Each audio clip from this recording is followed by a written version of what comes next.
आज मैं आपको एक सत्य घटना बताता हूँ कि व्यक्ति का मनोबल उसकी कितनी बड़ी शक्ति होता है। मेरे घर के पास में एक आम का पेड़ था और उस समय उस पर आम लगे हुए थे। तो आम के पकने का मौसम था और एक आम बहुत ही लाल होकर पक रहा था।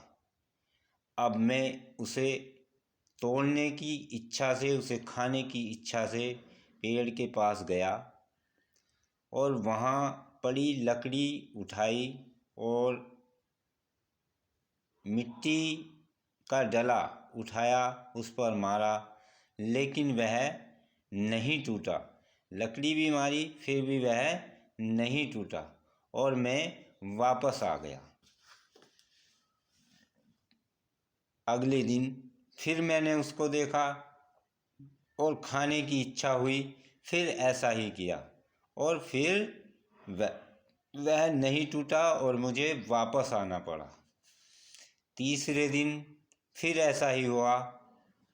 मैं उसके पास से निकल रहा था, उसे देखकर फिर इच्छा हुई और मैंने कुछ डले मारे और डंडी मारी, लेकिन वह आम नहीं गिरा।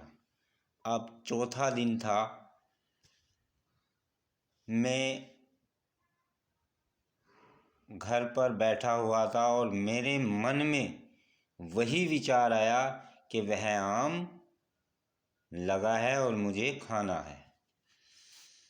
तब मैं एकदम से उठा और मेरे मन ने आदेश किया कि जा और उसे तोड़ और आज मुझे वह आम खाना ही है। तो मैं गया और मैंने जैसे ही पहला डंडा फेंक कर मारा तो वह आम टूट गया और उस आम को मैंने खा लिया। बहुत ही स्वादिष्ट आम था। अब वह आम मुझसे पहले 3 दिन तक क्यों नहीं टूटा, मैं आपको यह समझाने का प्रयास कर रहा हूँ। क्योंकि मेरे मन में उसको खाने की तो थी, मगर उतना उत्साह नहीं था उसे तोड़ने का कि टूट गया तो खा लूँगा। मेरे मन में यह बात आती थी कि मैं इस पर डले मारता हूँ, डंडा मारता हूँ, टूट गया तो मैं खा लूँगा। लेकिन उस चौथे दिन मेरे मन में ये थी कि मुझे आज इसे तोड़कर खाना ही है। तो यही व्यक्ति का मनोबल होता है, उसका मन की शक्ति होती है। और जब मन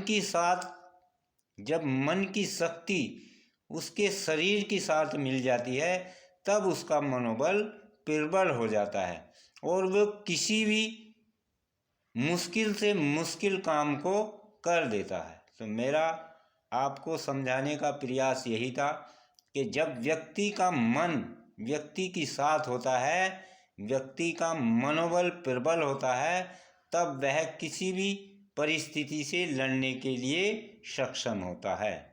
तो अपने मनोबल को कभी न गिरने दें। जब आपका मनोबल आपकी साथ होगा तभी आप कुछ कर सकते हैं। जय श्री राम।